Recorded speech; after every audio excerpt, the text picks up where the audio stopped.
Audio clear है? एक बार comment section में बता दीजिए, इसके बाद हम अपने सेशन को, इस क्लास को स्टार्ट कर देंगे।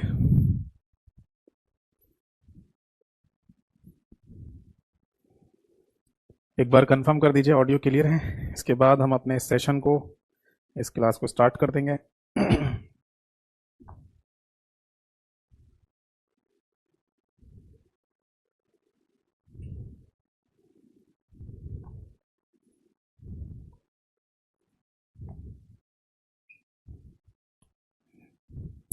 बाकी देखिए, क्लास को शुरू करने से पहले जल्दी से अपनी बात खत्म कर लेता हूँ। जो मैं 1 मिनट का गाइडेंस आप सभी लोगों को देता हूँ वो दोहरा दूं, क्योंकि बहुत सारे बच्चे ना क्लास में पहली बार आते हैं, तो उन्हें भी ये सारी बातें पता होना ज़रूरी है।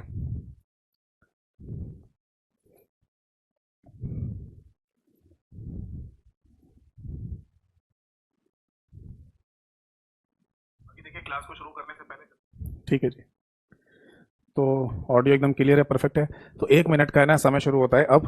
देखिए, क्लास में ना जितने भी थ्योरी मैं आपको करा रहा हूँ ये मोर देन सफिशिएंट है। इससे ज़्यादा थ्योरी करने की आपको आवश्यकता नहीं है। इसके बाद आप सीधे एमसीक्यू यानी कि मल्टीपल चॉइस क्वेश्चंस की प्रैक्टिस कीजिए। और मल्टीपल चॉइस क्वेश्चंस की प्रैक्टिस में भी आपको पीवाईक्यू सबसे पहले पढ़ने चाहिए, प्रीवियस ईयर पेपर में आए हुए क्वेश्चन। और ये पीवाईक्यू मैं करा रहा हूँ अपने यूट्यूब चैनल पर, जिसका नाम है कंप्यूटर भाई यतेंद्र सर। वहां पर 2 चीजें आपको देखनी है डेली बेसिस पर। एक तो कम्युनिटी वाले सेक्शन जहां मैं क्वेश्चन पोस्ट करता हूँ, आप उनके आंसर कीजिए और आपको लगेगा कि हमारा एक मॉक टेस्ट हो जाता है कंप्यूटर का। फिर आपको कहीं भी मॉक टेस्ट देने की जरूरत नहीं पड़ेगी। फिर आप चले जाओ प्लेलिस्ट वाले सेक्शन में। एक प्लेलिस्ट है MCQ practice for all exam के नाम से, उसमें जितनी क्लासेस हैं और आए सारी देख लेना, आपको कहीं प्रैक्टिस करने की जरूरत नहीं पड़ेगी। अगर आप ये बोलें कि ये सर एमसीक्यू या पीवाईक्यू की पीडीएफ आप हमें दे दें ताकि हम इनकी प्रिंट आउट निकलवा लें, तो आपको इसके लिए जाना पड़ेगा मेरे टेलीग्राम चैनल पर। और टेलीग्राम चैनल का भी सेम ही नाम है, कंप्यूटर बाय यतेंद्र सर, है ना। तो वहां पर ये सारी पीडीएफ मिल जाएंगी, जिसका प्रिंट आउट निकलवा कर अब भी आप खुद से पढ़ सकते हैं। अगर किसी को मेरे ये दोनों ऑफिशियल चैनल से जुड़ने में दिक्कत हो रही हो तो आप सीधे मुझे टेलीग्राम या व्हाट्सएप किसी पर भी मैसेज कर सकते हैं अपने बैच का नाम लिखकर। ये दोनों मेरे एक ही नंबर से चलते हैं, 8448832987। 1 मिनट समाप्त हुआ। तो चलिए शुरू करते हैं आज के सेशन को और आज की क्लास को। सबसे पहले नमस्कार सभी को नमस्कार। आज की डेट डाल देता हूं, 10 सितंबर 2024 आज की तारीख है बेटा। ठीक। और जैसा कि ना लास्ट क्लास में ना हमारा चैप्टर चल रहा था कंप्यूटर हार्डवेयर, तो उसी चैप्टर को है ना आगे कंटिन्यू कर लेते हैं। ठीक है, ये बात हम सभी लोगों को पता है कि हार्डवेयर को हिंदी में भी हार्डवेयर के नाम से ही बोला जाएगा। ठीक। और लास्ट क्लास में ना मैं आपको इनपुट डिवाइसेस के बारे में समझा रहा था, ठीक है, जिसको हिंदी में आगत युक्तियां कहा जाता है। आगत युक्तियां, ठीक है, ये सबको पता है हमें। हम सभी लोग जानते हैं कि कंप्यूटर में जिन डिवाइसेस के थ्रू डाटा अंदर भेजा जा रहा है तो उनको इनपुट डिवाइस के नाम से बोला जाता है ना। तो मैंने लास्ट क्लास में ना कई सारी इनपुट डिवाइसेस के नाम आपको लिखवाए थे, जिसमें से 2 इनपुट डिवाइसेस ऐसी हैं जिन्हें हमें थोड़ा डिटेल में पढ़ना होता है, जिन्हें हमें डिटेल में समझना होता है। वो है कीबोर्ड और माउस। इसके अलावा जितने भी इनपुट डिवाइसेस के नाम मैंने लिखवाए थे सभी के बारे में थोड़ी थोड़ी जानकारी हमें होना जरूरी है। ठीक है, मतलब बहुत डिटेल में नहीं पढ़ना सबको, केवल पढ़ना है कीबोर्ड और माउस को डिटेल में। तो देखिए बेटा, सबसे पहली डिवाइस जिसको हम कीबोर्ड के नाम से बोलते हैं, ठीक है, कंप्यूटर के साथ इसका हमें इस्तेमाल करना ही पड़ेगा अगर कंप्यूटर पे काम कर रहे हैं तो, है ना। तो इसे हिंदी में कुंजी पटल के नाम से बोला जाता है। अब ध्यान से सुनिए। अगर मैं ना आपसे ये पूछूं, जो कि ये एक क्वेश्चन पेपर में भी पूछा गया था, इसलिए मैं एग्जाम शब्द यहां लिख रहा हूं। क्वेश्चन में ये पूछा गया कि कॉमन इनपुट डिवाइस का नाम क्या है। कॉमन इनपुट डिवाइस का नाम क्या होगा, यानी कॉमन आगत युक्ति का नाम बताइए, ये आपको बताना है। और 2 ऑप्शन दे रखे हैं, वैसे ऑप्शन तो 4 मिलते हैं, बट मान लीजिए 2 ही ऑप्शन दे रखे हैं, एक कीबोर्ड और दूसरा माउस। तो इसका सही आंसर क्या होगा बताइए कमेंट सेक्शन में। क्वेश्चन है कि कॉमन इनपुट डिवाइस का नाम बताइए।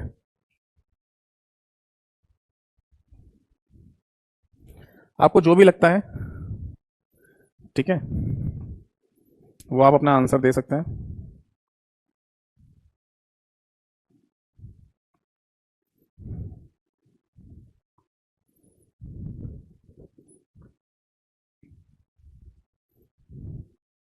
अब देखिए, आप यही बोलेंगे सर ये तो बहुत बेसिक सा ही क्वेश्चन है। देखिए, बेसिक सा क्वेश्चन जरूर है, बट इसके इस क्वेश्चन के आंसर भी है ना, आधे लोग गलत करके आएंगे, आधे लोग सही करके आएंगे। जैसे मैं देख पा रहा हूँ, देवकी जी ने लिखा है कीबोर्ड, सुधीर जी ने लिखा है माउस, नवीन, अभिषेक, शिवानी, इन सब ने लिखा है माउस। अमित जी ने लिखा है कीबोर्ड। मतलब काफी सारे आंसर्स दिए बच्चों ने, बाकी सबके नाम नहीं बोल पाऊंगा। चलिए आ जाते हैं टॉपिक पे। तो देखिए, मैं ये बोला था कि देखो हो गया ना, आधे बच्चे सही आंसर दे रहे हैं और आधे बच्चे गलत आंसर दे रहे हैं, जबकि एक सिंपल सा क्वेश्चन है कि कॉमन इनपुट डिवाइस कौन सी होती है। तो यही बात मैं आपको समझाते आ रहा हूँ हमेशा से कि कंप्यूटर में ना कोई बीटेक लेवल का नहीं पूछते, कंप्यूटर वाले सेक्शन में केवल बेसिक फंडामेंटल ही पूछा जाता है। बट अगर आपको वो बेसिक फंडामेंटल भी क्लियर नहीं होगा तो आपका आंसर गलत हो सकता है। ठीक है, देखो बेटा इसका सही आंसर है कीबोर्ड, यानी कि वो बच्चे जिन्होंने कीबोर्ड आंसर लिखा है कमेंट सेक्शन में वो आंसर सही है, माउस आंसर सही नहीं है। क्योंकि देखो यहां पर पूछा गया कॉमन इनपुट डिवाइस का नाम बताना है आपको। ठीक, देखो कॉमन इनपुट डिवाइस का मतलब यह है कि कंप्यूटर जब आप इस्तेमाल करना शुरू करेंगे, एक बच्चे ने लिखा है कीबोर्ड और माउस दोनों, नहीं बेटा राहुल दोनों आंसर नहीं है यहाँ पर, आंसर केवल अकेला होगा कीबोर्ड। आपको पता है कीबोर्ड का जो इतिहास है वो कितना पुराना है? कीबोर्ड का इतिहास है 1873 से 74 के टाइम से, यानी कि 1873-74 के समय से माना जाता है कि कीबोर्ड बन गया था। और माउस का जो इतिहास है वो 1968 से ही आया है, 1968 से केवल। तो अगर हम ये माने कि कंप्यूटर के साथ है ना, या मान लो कीबोर्ड और माउस दोनों में कंपैरेटिवली देखें, तो बताइए कौन पहले आया जिससे सारे काम हो रहे थे? तो वो कीबोर्ड ही तो था जिससे सारे काम आप कर पा रहे थे। माउस तो 1968 में ही आया है। तो अगर माउस मान लो नहीं भी आता तो भी शायद कीबोर्ड से काम चल जाता जैसे पहले से चलता हुआ रहा था। पर शायद है ना कंप्यूटर को और ज्यादा यूजर फ्रेंडली बनाने की वजह से ना माउस बनाया गया, और माउस का यूज आज आप कर भी रहे हैं। बट ऐसा नहीं है कि माउस है ना कीबोर्ड की जगह ले लेगा कंप्लीटली, ऐसा नहीं हो सकता। आपको कीबोर्ड का इस्तेमाल करना ही पड़ेगा अगर आप कंप्यूटर इस्तेमाल कर रहे हैं तो। ठीक, एक बात और बताऊंगा यहाँ पर कि कीबोर्ड है ना सबसे पहले जब बनाया गया था 1873-74 के टाइम पर, तब उस समय कंप्यूटर के लिए नहीं बनाया था, ये बनाया गया था टाइप राइटर के लिए। बट अच्छी बात यह है कि टाइप राइटर के लिए जो कीबोर्ड बनाया गया था वही कीबोर्ड कंप्यूटर के लिए आज भी इस्तेमाल में लाया जा रहा है। यानी कि टाइप राइटर को दिमाग में रखते हुए किसी ने कीबोर्ड बनाया, वही कीबोर्ड कंप्यूटर के लिए इस्तेमाल में लाया जा रहा है। ठीक है, या यूज हुआ। देखो बेटा बात है ना 1873-74 के टाइम की बात है, 1873-74 के आसपास की बात बताई जाती है। एक व्यक्ति थे क्रिस्टोफर लेथम शोल्स के नाम से, क्रिस्टोफर लेथम शोल्स। ये वो व्यक्ति थे जिन्होंने है ना सबसे पहले कीबोर्ड का इन्वेंशन किया, कीबोर्ड बनाया था। ठीक है, और किसके लिए बनाया था? टाइप राइटर के लिए। आपने आज भी है ना कोर्ट कचहरी वगैरह में टाइप राइटर देखे होंगे, तो टाइप राइटर के लिए सबसे पहले इन्होंने कीबोर्ड को बनाया और इन्होंने ना जब कीबोर्ड बनाया था तब उस समय कीबोर्ड का एक लेआउट बनाया। ठीक है, एक शब्द हम यहां इस्तेमाल करते हैं दैट इज लेआउट। हिंदी में कोई नाम नहीं है, इंग्लिश में बोलते हैं लेआउट। और एक नाम रखा इन्होंने कीबोर्ड लेआउट का दैट इज QWERTY, यानी कि क्वर्टी लेआउट। कीबोर्ड का क्या नाम रखा? QWERTY layout.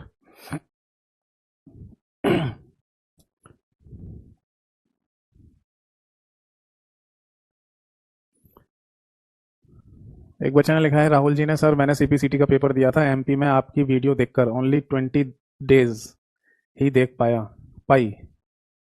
और राहुल नाम आ रहा है, पाई लिख रहे हैं, चलिए जो भी है। मैं 2 नंबर से रह गया था बट अगली बार मेरा क्लियर हो जाएगा पेपर, क्योंकि आपका पढ़ा हुआ बहुत अच्छा समझ में आता है sir. Thank you so much, आपने है ना ये मेरे लिए लिखा। बाकी मैं यही बोलूंगा कि सीपीसीटी जो एमपी में एक एग्जाम होता है, इसके बहुत सारे स्टूडेंट्स है ना क्लासेस को देखते हैं, पढ़ते हैं और क्लियर कर रहे हैं पहली पहली बार में ही। तो एक अच्छी बात है, अच्छा रिजल्ट सुनने को मिलता है, देखने को मिलता है मेरे को कि पहली बार में सीपीसीटी क्लियर कर रहे हैं बच्चे। वरना तो सीपीसीटी का जो एग्जाम होता है एमपी में, मध्य प्रदेश में, वो पता नहीं कितनी कितनी बार लोग देते आ रहे हैं और क्लियर नहीं हो रहा।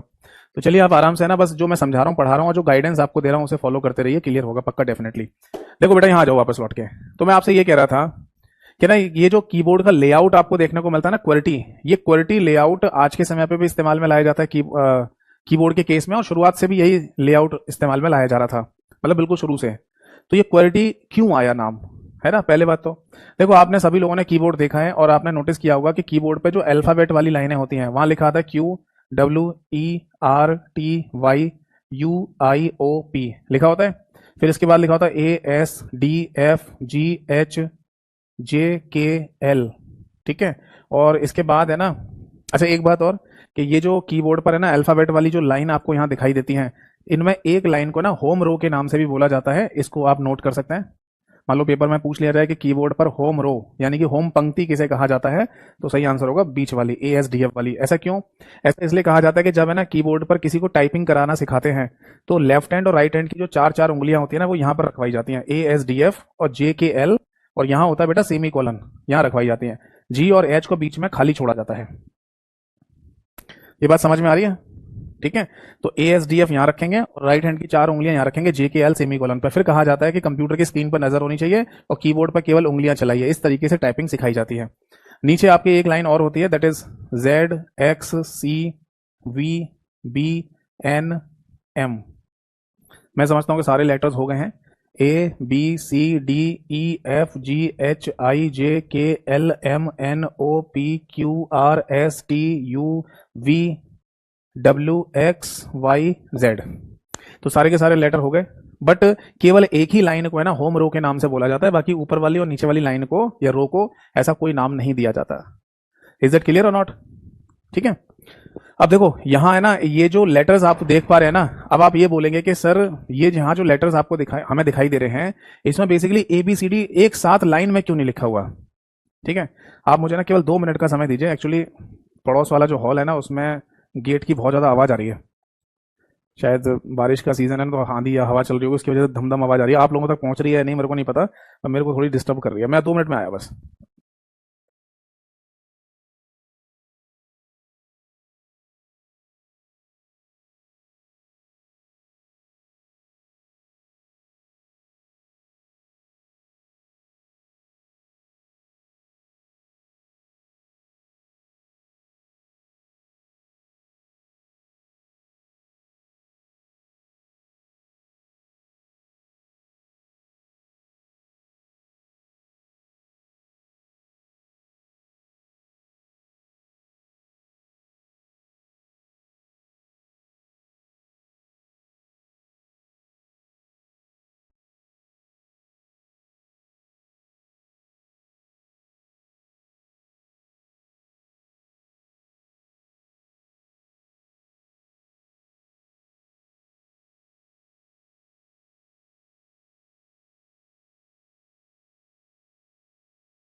एक बार और कंफर्म कर दीजिए, ऑडियो क्लियर है?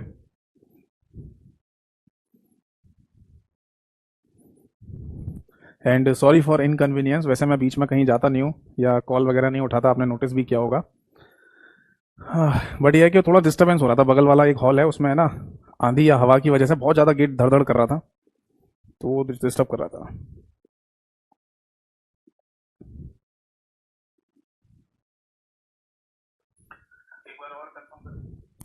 ठीक है, एवरीथिंग ओके नाउ। तो देखिए मैं आपको ये बता रहा था कि एक दिमाग में आती है ना बात कि किसी ने ना ये जो अल्फाबेट लिखे, यानी कि क्रिस्टोफर लेथम सोल्स ने, इसने ABCDEFG क्यों नहीं लिखा? तो इसका लॉजिक ये दिया जाता है या बोला जाता है कि क्रिस्टोफर लेथम सोल्स ने उस समय पर यह सोचा कि अगर हम इंग्लिश के जो वर्ड है ना उनको बिना देखे लिखें, कंप्यूटर पे या टाइपराइटर पे बिना देखे लिखें, तो हमारी उंगलियों की पोजीशन और उनके नीचे अल्फाबेट किस जगह पर कौन से होने चाहिए जिससे अंग्रेजी के शब्दों को जल्दी टाइप किया जा सके। सोचिए उस व्यक्ति ने कितना समय और कितना दिमाग लगाया होगा इस बात को लेकर कि इंग्लिश के अल्फाबेट की सीक्वेंसिंग ही चेंज कर डाली उसने। वो चाहता तो ABCDEFG लिखकर भी टाइपराइटर का कीबोर्ड बना देता, पर उसने ये दिमाग लगाया कि है ना हम कौन से लेटर को कहां पर रखें जिससे बिना देखे, क्योंकि जब टाइपिंग कर रहे होते हैं तो हमारी आंखें डिस्प्ले पर होती है, मॉनिटर पे, कीबोर्ड पे नहीं देखते हम, तो कहां पर कौन सा लेटर होना चाहिए जिससे अंग्रेजी के शब्दों को जल्दी जल्दी टाइप किया जा सके। समझ में आ गई बात? तो ये कंक्लूजन निकाला उसने और बोला कि ये जो लेआउट है ना, ये सबसे फास्ट और सही लेआउट है कीबोर्ड पर टाइप करने का बिना देखे। तो इसमें शुरुआत के जो 6 लेटर हैं WQWERTY, इसी से ना कीबोर्ड का लेआउट का नाम क्वेरिटी डाल दिया गया या रख दिया गया।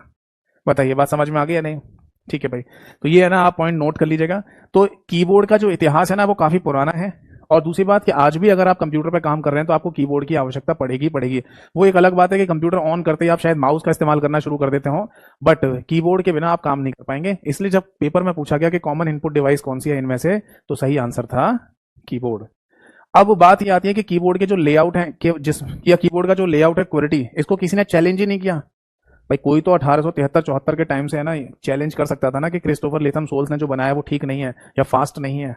तो ऐसा नहीं है कि चैलेंज नहीं किया गया, टाइम टू टाइम पर इस चीज को चैलेंज भी किया गया। जैसे एक क्वेरिटी की जगह एक किसी ने लेआउट बनाया था एजर्टी, AZERTY। इसका मीनिंग ये था कि ERTY यानी ये तो सेम हो गया, मतलब कीबोर्ड का पूरा लेआउट बिल्कुल सेम है। उन्होंने क्या किया, क्यू की जगह ए कर दिया, ए की जगह क्यू कर दिया, डब्ल्यू की जगह जेड कर दिया और जेड की जगह डब्ल्यू करके बोला कि ये लेआउट सबसे सही और फास्ट होगा। फिर इसको भी चैलेंज करने के लिए QWERTZ क्वर्ड्स के नाम से एक लेआउट बनाया गया। तो इसमें है ना क्या किया उन्होंने, QWERTY यानी कि बिल्कुल सेम लेआउट था, वाई की जगह पर जेड कर दिया और जेड की जगह पर वाई कर दिया था, बस बाकी सारा कीबोर्ड का लेआउट सेम रखा, है ना। फिर किसी ने है ना 1936 में एक और कीबोर्ड का लेआउट बनाया जिसका नाम रखा डिवोरक। ये डिवोरक बेसिकली है ना DVORAK, जैसे QWERTY लेटर्स होते हैं ना एक ही पहली लाइन में, ऐसे लाइन में नहीं थे ये बेसिकली डिवोरक एक व्यक्ति का नाम था। तो उसने अपने नाम पर ही है ना, मतलब कीबोर्ड का लेआउट तो अलग दिखाई देता था, अल्फाबेट अलग अलग तरीके से लिखे हुए थे, बट उस व्यक्ति का नाम डिवोरक था, इसलिए है ना उसने अपने नाम पर ही कीबोर्ड का लेआउट का नाम रखा, दैट इज डिवोरक लेआउट। ठीक है। तो बीते कुछ समय पहले एक स्टेट गवर्नमेंट एग्जाम था जहां पर ये क्वेश्चन पूछा गया कि बताइए इनमें से कौन सा एक कीबोर्ड लेआउट का नाम है, तो सही आंसर था डिवोरक। तो इस तरीके के क्वेश्चन भी है ना एग्जामों में पूछे जा रहे हैं। एक बात और बता दूं मैं आपको कि इनके अलावा, अच्छा एक बात और कि जब सबसे बाद में जो बनाया ना वो 1936 का बना कंप्यूटर के लिए डिवोरक के नाम से 1936 में, फिर इसके बाद किसी ने चैलेंज नहीं किया। हाँ, अलग अलग जैसे मोबाइल फोन वगैरह के लिए या किसी अलग तरीके से बनाए जरूर गए हैं, जैसे मोबाइल फोन में भी कीबोर्ड के लेआउट कुछ अलग देखने को हमको मिलते हैं, बट कि कंप्यूटर के लिए ना किसी ने चैलेंज नहीं किया। और फिर फाइनली सबने यही मान लिया कि क्वालिटी वाला जो कीबोर्ड लेआउट है ना वही सबसे फास्ट और सही लेआउट है कीबोर्ड का। ठीक है। इसलिए आप देखते हैं कि आज के समय चाहे लैपटॉप हो, चाहे कंप्यूटर हो, डेस्कटॉप हो, कोई भी हो, हर कंप्यूटर के साथ कीबोर्ड जो मिलता है वो क्वालिटी लेआउट वाला ही मिलेगा। ठीक है। बट इसके अलावा और भी कुछ नाम हो सकते हैं, जैसे कि मेल्ट्रॉन, एक मेल्ट्रॉन के नाम से लेआउट आता है कीबोर्ड का, है ना, एक आता है ZCU कैन के नाम से। ठीक है। तो ये कुछ है ना कीबोर्ड के लेआउट और हैं जो आपको देखने को मिल जाएंगे, ये जनरली मोबाइल फोन वगैरह में आपको देखने को मिलते हैं, तो ये आप नोट कर लीजिए।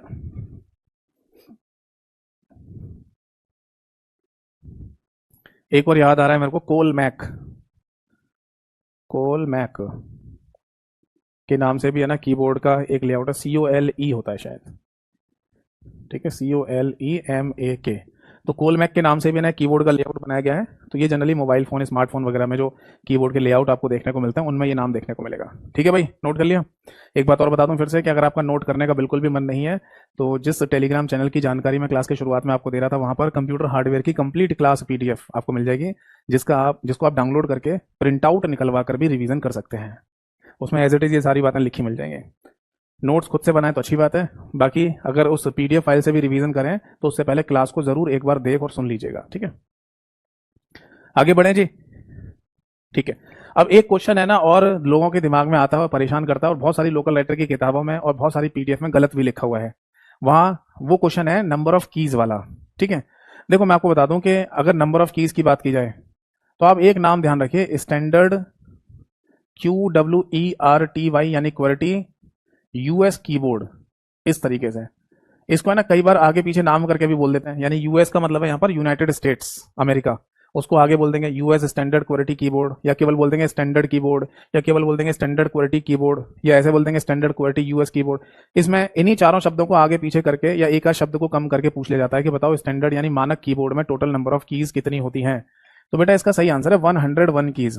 अब बहुत सारी जगह अलग अलग तथ्य और अलग अलग आंसर आपको मिल जाएंगे, पर जो एक्चुअल में फैक्ट है वो आपको बता रहा हूं। बट ऐसा नहीं है कि 101 कीज के अलावा कोई आंसर नहीं हो सकता है। जैसे कीबोर्ड के केस में ना कई आंसर हो सकते हैं, एक 83 भी हो सकता है, एक 86 भी हो सकता है, एक 101 तो मैंने लिखा ही है, एक आंसर 104 हो सकता है और एक आंसर 109 हो सकता है। कुछ किताबों में कुछ जगह पर 105 लिखा हुआ है, वो सही आंसर नहीं है, 104 तो है, 5 नहीं होता। अब 83 वाला क्या कॉन्सेप्ट है, ये बेसिकली IBM कंपनी, एक नाम आपने सुना होगा इंटरनेशनल बिजनेस मशीन, ये अमेरिका की एक बहुत बड़ी कंपनी है IBM, उसने बनाया था एक PC कीबोर्ड जिसमें टोटल 83 कीबोर्ड उन्होंने रखे थे, है ना। फिर ऐसी माइक्रोसॉफ्ट कंपनी ने कीबोर्ड बनाया, उसमें 86 कीज थी।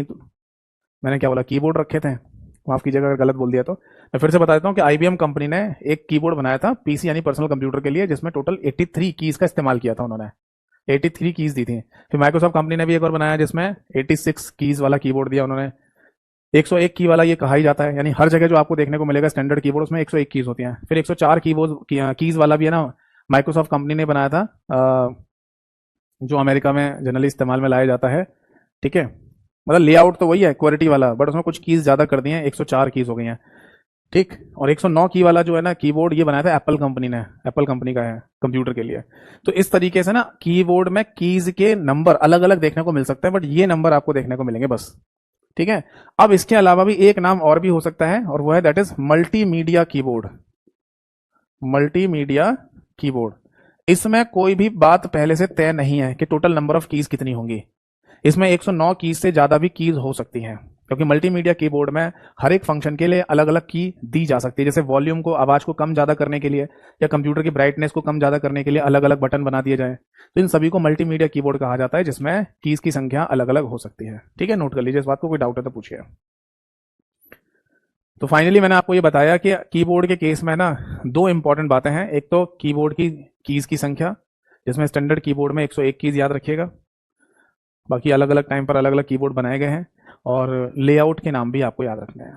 ठीक है, तो ये था कीबोर्ड का इतिहास, जिससे हमें पता चला कि स्टैंडर्ड कीबोर्ड का कॉन्सेप्ट क्या है, लेआउट का कॉन्सेप्ट क्या है, और कॉमन इनपुट डिवाइस का आंसर क्या होना चाहिए। ठीक है भाई, अब है ना, जैसे हम आगे बढ़ेंगे तो हमें कीबोर्ड की कीज के बारे में भी जानकारी होनी चाहिए, जिससे क्वेश्चन में जिससे ना पेपर में क्वेश्चंस अक्सर पूछे गए हैं और आज भी पूछे जाते हैं। जब आप किसी स्टैंडर्ड कीबोर्ड को देखेंगे ना बेटा, तो आपको कुछ इस तरीके का एक पैटर्न देखने को मिलता है। जनरली आपको ऐसे ही कीबोर्ड देखने को मिलेगा, है ना। एक स्टैंडर्ड कीबोर्ड की बात करें तो इसमें पहला वाला पोर्शन ये, सेकंड वाला पोर्शन ये, और थर्ड वाला पोर्शन आपको ऐसा दिखाई देगा।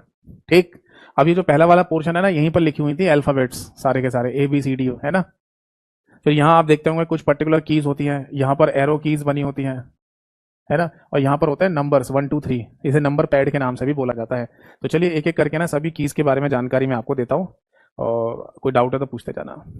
देखो, सबसे पहला पॉइंट, जब आप कीबोर्ड पर काम करना शुरू करेंगे तो यहाँ से शुरू कीजिए। यहाँ पर आपको एक बटन दिखाई देता है जिस पर लिखा हुआ मिलेगा ESC। ESC का मतलब होता है जनरली एस्केप। क्या मतलब है इसका? एस्केप। और एस्केप का मतलब होता है बाहर निकलना। इसके लिए जनरली ये कहा जाता है टू एग्जिट ए प्रोग्राम। इसके लिए ऐसा बोला जाता है to exit a program. Hindi में कहा जाएगा किसी प्रोग्राम से बाहर निकलने के लिए, किसी प्रोग्राम से बाहर निकलने के लिए। समझ में आ गई बात? नहीं आई? समझाता हूं। देखो, कई बार क्या होता है ना कि हम कोई भी एप्लीकेशन पर अगर काम कर रहे हैं तो उसमें मान लीजिए कोई बटन है जिस पर हमने क्लिक किया और उससे कोई नई विंडो खुल के आ गई। अब उस नई विंडो जो खुल के आई है ना हमारे सामने, उसको जनरली ये कहा जाता है कि ये एक नए प्रोग्राम की वजह से खुली होगी। क्योंकि देखो सीधी सी बात है, कंप्यूटर में ना प्रोग्राम चल रहे होते हैं, उन्हीं की वजह से हमें सामने चीजें दिखाई देती हैं। तो मान लीजिए अगर कोई नई विंडो खुल के आई है और आप इसे बंद करना चाहते हैं, तो एक ऑप्शन ये भी है कि आप एस्केप यानी ESC वाली की दबा दीजिए, तो विंडो आपके सामने से हट जाएगी, बंद हो जाएगी। समझ रहे हैं? ये जनरली तभी होता है जैसे मान लो कहीं कोई एप्लीकेशन आप यूज कर रहे हो, उसमें कोई बटन दे रखा है, उस पर क्लिक करते ही कोई नई चीज खुली, अब इसे हटाना है आपको, तो एस्केप वाली की से भी हट जाता है। तो इसलिए कहा जाता है कि किसी प्रोग्राम से एग्जिट करना है, किसी प्रोग्राम से बाहर निकलना है, तो आप एस्केप वाली की का इस्तेमाल कर सकते हैं। जैसे उदाहरण के लिए एक एग्जाम्पल और देखो, सुनो। जैसे पावर पॉइंट अगर कभी आपने यूज किया हो, तो पावर पॉइंट में एक कॉन्सेप्ट होता है स्लाइड शो करने का, कि अगर आप पावर पॉइंट बना रखी है फाइल आपने, तो उसका स्लाइड शो कर सकते हैं, पूरी स्क्रीन पर दिखा सकते हैं अपनी स्लाइड प्रेजेंटेशन को। तो अगर आप स्लाइड शो कर रहे हैं और स्लाइड शो से बाहर निकलना है और आपको फाइल देखनी है अपनी, तो वहां पर भी ये एस्केप वाली की दबाकर आप स्लाइड शो को कैंसिल कर सकते हैं, खत्म कर सकते हैं और उससे बाहर निकल सकते हैं। तो इसलिए कॉमन भाषा का इस्तेमाल किया जाता है कि किसी प्रोग्राम से आपको बाहर निकलना है तो एस्केप वाली की का इस्तेमाल कीजिए। इसके बाद आगे देखेंगे तो आपको टैब वाली की देखने को मिलेगी। जनरली टैब वाली की का इस्तेमाल है ना कीबोर्ड पर किया जाता है मोर स्पेस देने के लिए। तो हम यहां लिख सकते हैं टू गिव मोर स्पेस। ठीक है, यानी कि एक बार में ही ज्यादा स्पेस देने के लिए, ज्यादा स्पेस देने के लिए। अब बात समझ में आ गई? नहीं? नहीं आई? देखो, जैसे MS वर्ड जैसी एप्लीकेशन पर है ना, जब हम टाइपिंग कर रहे होते हैं, या कोई भी एप्लीकेशन है जिसमें हम टाइपिंग कर रहे होते हैं, तो जैसे मान लीजिए हमने लिखा हेलो, अब इसके बाद हमें लिखना है वर्ल्ड, तो हमें एक स्पेस देते हैं बस यहाँ पर, और ये देते हैं स्पेस बार वाली जो बड़ी सी बटन होती है उससे, और फिर हम यहाँ लिख देते हैं वर्ल्ड। वो स्पेस हमें ऐसे लाइन की तरह दिखता नहीं है, बट दोनों शब्दों के बीच में गैप के रूप में दिखाई देता है कि हमने यहाँ पर एक सिंगल स्पेस दे दिया है ना। बट मैं एक ही बार में ना एक से ज्यादा स्पेस देना चाहता हूँ। देखो, स्पेस बार वाली जो की है कीबोर्ड पर, उसको अगर आप मल्टीपल टाइम दबाओगे तभी जाके ज्यादा स्पेस आएगा हेलो और वर्ल्ड शब्द के बीच में। बट आप हेलो और वर्ल्ड शब्द के बीच में एक ही बार में एक की को दबाने से ज्यादा स्पेस देना चाहते हैं, तब आप टैब वाली की को दबा दीजिए। तो जैसे आप टैब वाली की को दबाएंगे तो यहाँ पर ज्यादा स्पेस आ जाएगा और WORLD वर्ल्ड आप आगे लिख सकते हैं। तो मोर स्पेस देने के लिए ही हम क्या करते हैं, टैब वाली की का इस्तेमाल करते हैं। अब यहाँ पर एक बात हमें लिखनी होगी, वो ये है कि नॉर्मल कंप्यूटर में टैब वाली की से जो स्पेस दिया जाता है वो 4 स्पेस होता है। तो ये बात है ना, आप नोट करके लिख लीजिए कि 4 स्पेसेस, 4 स्पेसेस। समझ में आ गई बात? यानी अगर आप टैब वाली की दबाते हैं तो इससे एक बार में 4 स्पेस आ जाएंगे, जैसे कि आपने 4 बार स्पेस बार वाली की दबा के 4 स्पेस दिए होंगे, वो टैब वाली की से एक ही बार में आ जाते हैं। अब ये आंसर 4 है ना, नॉर्मल कंप्यूटर के केस में है, अलग अलग एप्लीकेशन में ये आंसर अलग अलग हो सकता है। ठीक है, ये आंसर यूनिवर्सल नहीं है कि सब जगह टैब वाली की से 4 स्पेस ही आता है। हम है ना अलग अलग एप्लीकेशन में अलग अलग आंसर भी देख सकते हैं, बट एक नॉर्मल कंप्यूटर के केस में 4 स्पेस होता है। ठीक, एक काम और होता है टैब वाली की से, जैसे अगर आप केवल टैब वाली की को दबा रहे हैं, ये बेसिकली एज अ शॉर्टकट की बात बता रहा हूँ कि अगर आप टैब वाली की का इस्तेमाल करें तो इससे ना कोई भी एप्लीकेशन के जितने भी टूल्स हैं ना उनमें आप आगे की तरफ जा सकते हो। जैसे कोई भी एप्लीकेशन आपने ओपन की, उसमें ऊपर की तरफ आपको 10 टूल दिखाई दे रहे हैं या 10 ऑप्शन दिख रहे हैं और आपके पास माउस नहीं है, तो उन 10 के 10 ऑप्शन पे कैसे जाओगे आप एक एक करके? तो आप टैब वाली की दबाकर भी आगे जा सकते हैं। तो इसे बोलते हैं मूव फॉरवर्ड, यानी किसी भी एप्लीकेशन में जितने भी टूल दे रखे हैं उनमें मूव फॉरवर्ड करना है आपको, यानी आगे की तरफ जाना है, आगे की तरफ जाने के लिए। ये तब का केस है जब आपके पास माउस वगैरह नहीं है, तो आप टैब वाली की से भी हर एक ऑप्शन पर आगे की तरफ जा सकते हैं, वन बाय वन, एक एक करके। तो आप बोलेंगे सर आगे जाने के लिए टैब वाली की दबाते हैं, तो फिर पीछे आने के लिए क्या करेंगे किसी भी एप्लीकेशन में? तो किसी भी एप्लीकेशन में सभी टूल्स पर पीछे की तरफ आने के लिए शिफ्ट वाली की के साथ टैब वाली की दबा दीजिए, तो इससे आप मूव बैकवर्ड होना शुरू हो जाएंगे। ठीक है, इसका मतलब हो गया पीछे की तरफ आने के लिए, तरफ आने के लिए। बताओ बेटा बात समझ में आ गई या नहीं? तो टैब वाली जो की है ना, इसका इस्तेमाल एज अ शॉर्टकट की भी होता है, किसी भी एप्लीकेशन में आगे जाने के लिए मूव फॉरवर्ड, और पीछे आने के लिए शिफ्ट प्लस टैब का इस्तेमाल करते हैं, मूव बैकवर्ड। ठीक, चलो जी आगे देखो। जैसे आप है ना कीबोर्ड पर आगे की तरफ बढ़ेंगे तब आपको एक और की देखने को मिलेगी जिस पर लिखा होता है कैप्स, CAPS, कैप्स। ये क्या होता है? ये जनरली कैपिटल लेटर्स के लिए होता है। मतलब अगर आप कीबोर्ड से कुछ भी लेटर्स को टाइप करेंगे ना, वो स्मॉल लेटर्स में आते हैं बाय डिफॉल्ट, बट अगर आप उन्हें कैपिटल लेटर्स में लिखना चाहते हैं तो कैप्स वाली की को दबा दीजिए, उसके बाद जो भी लेटर आप टाइप करेंगे वो कैपिटल लेटर में आएगा। ठीक है ना? बट ये ध्यान रखिए कि कैपिटल लेटर में किसी लेटर को लिखने के लिए एक तरीका और भी होता है, और वो तरीका है शिफ्ट वाली की के साथ लेटर को दबाना। मतलब आप शिफ्ट वाली की के साथ कोई भी लेटर दबा दीजिए तो उससे वो लेटर कैपिटल लेटर में चेंज हो जाएगा। समझ गए ना भाई? अगर आप नॉर्मली ए दबाएंगे कीबोर्ड से तो ए ही आएगा, अगर कैप्स वाली की को ऑन करके ए दबाएंगे तो कैपिटल आ जाएगा, या फिर अगर कैप्स वाली की को ऑन नहीं किया आपने तो शिफ्ट वाली की के साथ ए दबा दीजिए तो उससे भी कैपिटल लेटर आ जाता है। ठीक, तो ये तो रही एक सिंपल सी बात जो हम सभी लोगों को जनरली पता ही होती है। अब जो मुद्दे की बात है वो समझिए, जो पेपर में क्वेश्चन पूछा जाता है। क्वेश्चन ये पूछा जाता है कि कैप्स वाली की को और किस नाम से जाना जाता है कीबोर्ड में या कंप्यूटर में? तो इसका सही आंसर है बेटा टॉगल की। ये क्या होता है? टॉगल शब्द का मतलब जनरली अपोजिट से होता है। हम अगर इलेक्ट्रॉनिक्स की बात करें, कंप्यूटर की बात करें, तो कंप्यूटर इलेक्ट्रॉनिक्स में ना एक शब्द इस्तेमाल करते हैं टॉगल, इसका मतलब होता है अपोजिट। जैसे अगर हम किसी सर्किट को या परिपथ को 0 इनपुट में देते हैं और वो आउटपुट में 1 बना दे, और अगर हम है ना इनपुट में 1 दे दें और आउटपुट में वो 0 बना दे, तो इसी को टॉगल कंडीशन कहा जाता है। 0 का 1 या 1 का 0 कर दे। तो इसी तरीके से ना कैप्स वाली की को भी टॉगल की के नाम से बोल दिया है, क्योंकि देखो जब आप लेटर्स को टाइपिंग कर रहे हैं तो स्मॉल लेटर्स में आ रहा है, फिर इसका अपोजिट क्या हो सकता है? अपोजिट बस कैपिटल लेटर्स हो सकता है। समझे या नहीं? यानी कैप्स वाली की को दबाने के बाद जो लेटर स्मॉल लेटर्स में आ रहे थे, छोटे अक्षरों में लिखे जा रहे थे, अब वो कैपिटल लेटर्स में लिखे जाएंगे। यस और नो? तो स्मॉल ए का अपोजिट कैपिटल ए को मानते हुए यहाँ पर टॉगल की को, सॉरी कैप्स वाली की को टॉगल की के नाम से बोल दिया गया है। बताओ बात समझ में आ गई या नहीं? अब ऐसा नहीं दिमाग में लाएंगे कि ए का अपोजिट जेड होता होगा या जेड का अपोजिट ए होता होगा, ऐसा नहीं है। केवल स्मॉल और कैपिटल का फर्क है। ठीक है, तो ये कैसे होता है? पहले स्मॉल में आ रहा है, बाकी कैपिटल में कैसे होगा? कैप्स वाली की को दबाने से तो होगा, इसलिए इसको टॉगल की के नाम से बोल देते हैं। इसके बाद लिखिए, फिर आगे है ना आपको कंट्रोल वाली की दिखाई देगी जिसको शॉर्ट में CTRL, एक शिफ्ट वाली की दिखाई देगी जिसको शिफ्टी कहते हैं, और एक ऑल्ट वाली की दिखाई देगी जिसको ऑल्टरनेट कहा जाता है। तो कंट्रोल, शिफ्ट और ऑल्टरनेट, इन तीनों कीज को बेटा एक नाम से जाना जाता है, दैट इज मॉडिफायर कीज।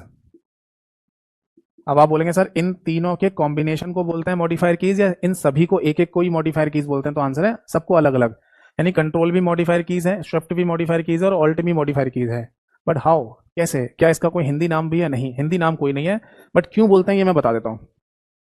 देखो ये बात हम सभी लोगों को पता है कि अगर हम कीबोर्ड से ए लिखेंगे तो मॉनिटर पे ए ही आएगा, बट अगर मैंने कंट्रोल के साथ ए दबा दिया, एक बात और ध्यान रखना, ये जो मैं बीच में प्लस का सिंबल बना रहा हूं इसका मतलब होता है के साथ, मतलब कंट्रोल के साथ ए, ऐसा नहीं कि कंट्रोल दबाइए कीबोर्ड से फिर प्लस दबाइए फिर ए दबाइए, नहीं, कंट्रोल दबाइए और उसके बाद ए दबाइए। तो कंट्रोल के साथ ए दबाने पर अब ये क्या हो जाएगा, कंप्यूटर में सेलेक्ट ऑल का काम करता है।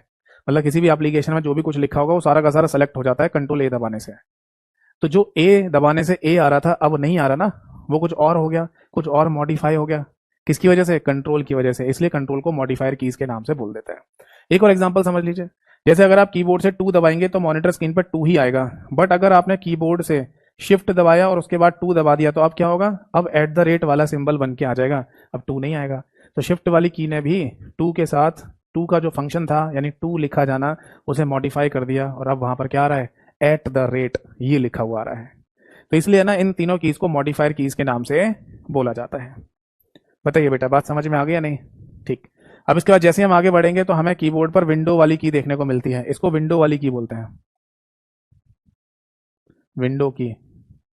इसका काम क्या होता है बेसिकली, इसका काम जनरली विंडोज ऑपरेटिंग सिस्टम है जो कि जनरली हमें हर एक कंप्यूटर में ही देखने को मिलता है।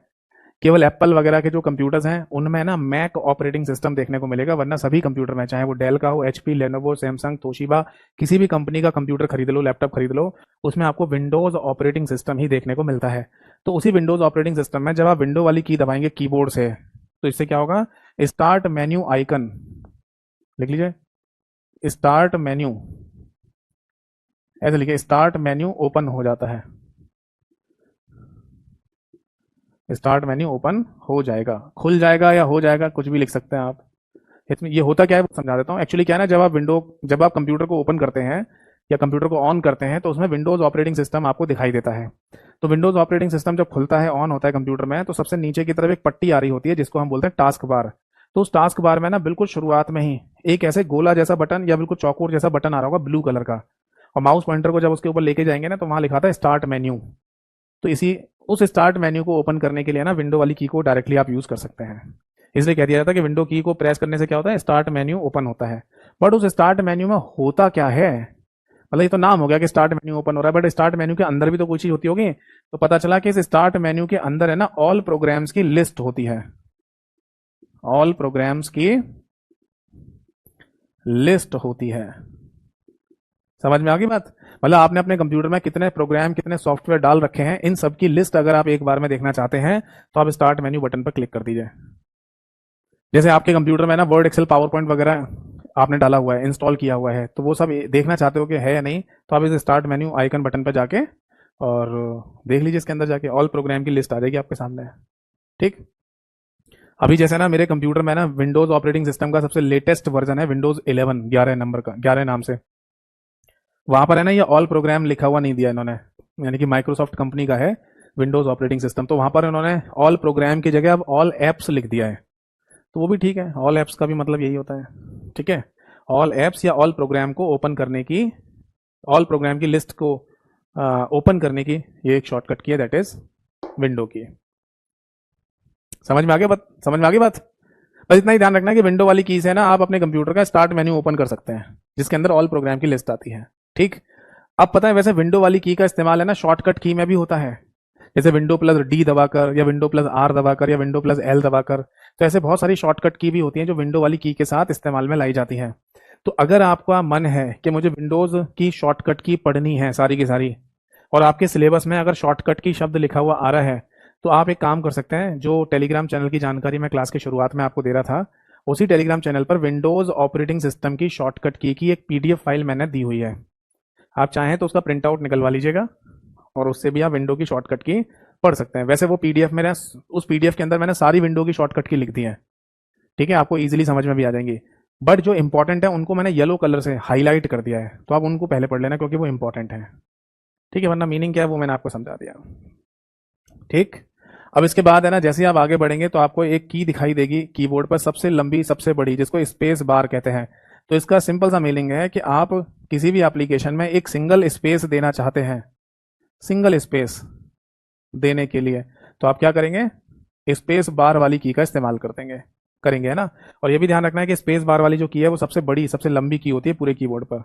तो आप लिख सकते हैं यहाँ पर बिगेस्ट की ऑन कीबोर्ड, यानी कीबोर्ड पर सबसे लंबी सबसे बड़ी की हमारी स्पेस बार वाली की होती है। नोट कर लीजिए, कोई डाउट है तो पूछिए।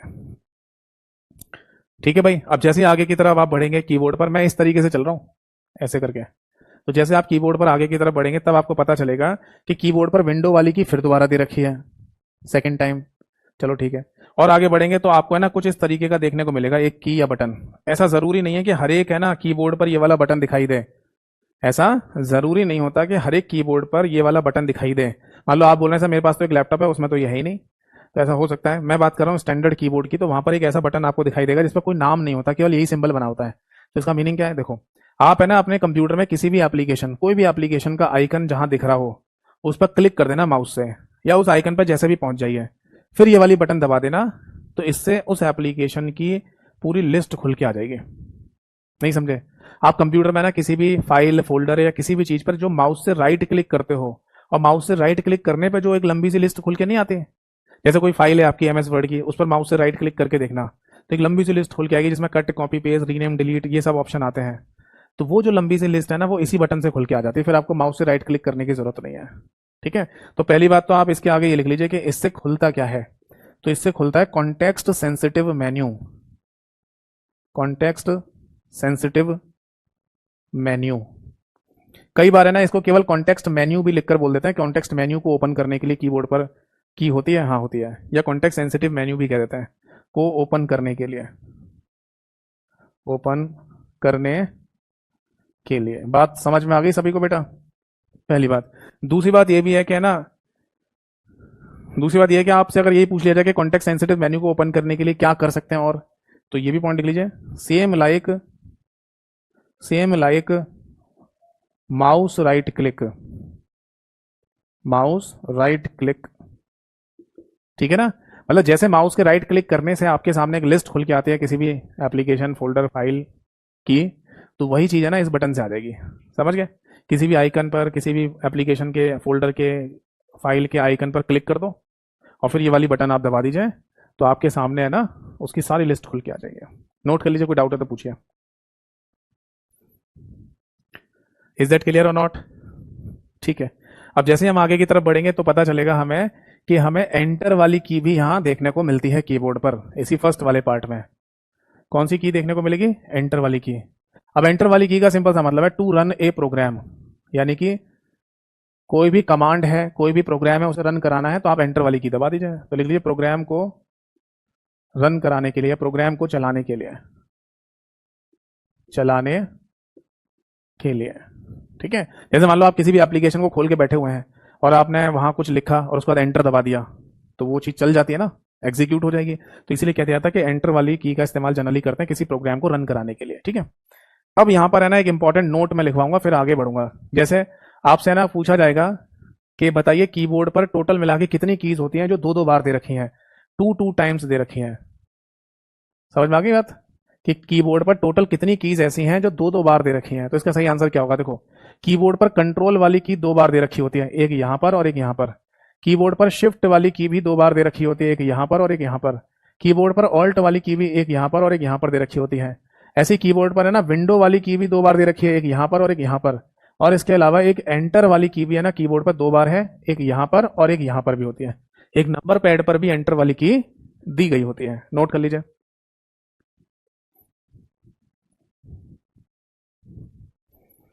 ये बेसिकली एक पेपर था जिसमें एक क्वेश्चन पूछा गया कि टोटल नंबर ऑफ कीज कितनी होती हैं जो दो दो बार है, तो आंसर था 5 कीज ऐसी हैं। कंट्रोल, शिफ्ट, ऑल्ट, विंडो और एंटर वाली की 5 5 मतलब दो दो बार दे रखी हैं ये पांचों कीज। ठीक है भाई। अब जैसे इसकी तरफ ऊपर बढ़ेंगे यहां पर, तो आपको एक और की देखने को मिलेगी जिसका नाम है बैक स्पेस।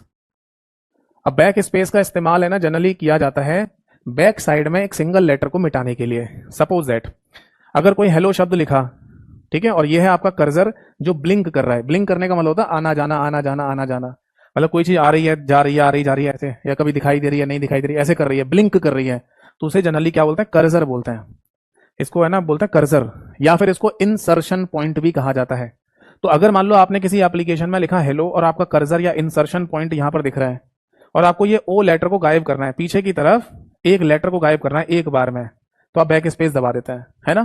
तो यही तो लिखेंगे, रिमूव ए, आप लिख सकते हैं यहां पर रिमूव ए लेटर, ए मतलब एक letter, in backward direction, backward direction, यानी कि हिंदी में लिखना, हिंदी में लिख लो कि पीछे की तरफ यानी बैकवर्ड डायरेक्शन में एक लेटर यानी एक अक्षर को मिटाने के लिए बैक स्पेस दबा दिया जाता है। अब सुनिए, कुछ समय पहले ना एक पेपर हुआ जहां पर एक क्वेश्चन पूछा गया जिसमें यह कहा गया था कि बैकवर्ड डायरेक्शन में एक पूरे शब्द को मिटाने के लिए कौन सी शॉर्टकट की का इस्तेमाल किया जाता है। यानी आप कोई ऐसी शॉर्टकट की या की दबाइए कीबोर्ड से जिससे बैकवर्ड डायरेक्शन में पूरा का पूरा हेलो शब्द एक बार में गायब हो जाए। तो बेटा क्या करना पड़ता है, इसके लिए आपको कंट्रोल वाली की दबानी पड़ेगी और उसके साथ बैक स्पेस दबाना है। नोट कर लीजिए, एग्जाम में आया हुआ क्वेश्चन लिख लीजिए, रिमूव ए कंप्लीट वर्ड, कंप्लीट शब्द लिख दो या होल वर्ड लिख दीजिए, complete word in backward direction. Hindi में लिखिएगा, पीछे की तरफ बैकवर्ड डायरेक्शन में एक पूरे शब्द को मिटाने के लिए कंट्रोल प्लस बैक स्पेस का इस्तेमाल किया जाता है। नोट कर लीजिए, ठीक है, ये भी एग्जाम में आया हुआ क्वेश्चन ही है। ठीक है, अब आगे बढ़ता है। इसके बाद हम देखेंगे कि यहां पर है ना बीच में अल्फाबेट दे रखे हैं जिनकी जानकारी मैंने आपको दे ही दी।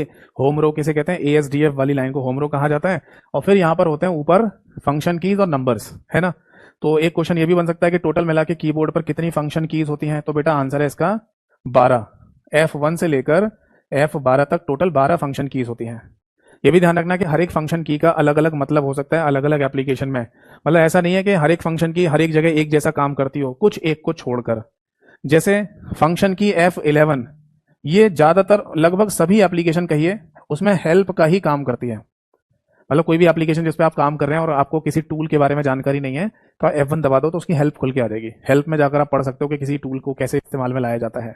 ये लगभग सभी एप्लीकेशन में F1 फंक्शन की हेल्प के लिए काम करती है। बाकी जो है ना फंक्शन कीज हैं वो अलग अलग हो सकती हैं। जैसे एक एग्जांपल बताता हूं, एक बच्चे ने लिखा है सर अल्फाबेट को याद करने की कोई ट्रिक नहीं है। देखिए ट्रिक कोई नहीं है और फिर याद क्यों करना, ऐसा कहीं पूछा ही नहीं जाएगा कि बताओ कौन से अल्फाबेट के बाद कौन सा अल्फाबेट आता है। ये तो बस ये है कि आप खुद नॉलेज के लिए अगर याद रखना चाहें तो रख सकते हैं, वरना याद रखने की जरूरत नहीं है। आप बोलेंगे सर टाइपिंग करते समय आप कभी टाइपिंग सीखेंगे, क्योंकि कुछ एग्जाम्स ऐसे होते हैं जिसके रिटन एग्जाम के बाद टाइपिंग टेस्ट होता है, तो आपको टाइपिंग सीखनी पड़ेगी। उसमें बस इतना है कि जब आप टाइपिंग सीखना शुरू करेंगे तो ASDF और JKL सेमीकोलन इन पर 4-4 उंगलियां रखवाई जाएंगी। बस फिर आप धीरे धीरे टाइपिंग करेंगे, वो अपने आप ही याद हो जाएगा कौन सी पोजीशन पर कौन सा लेटर है।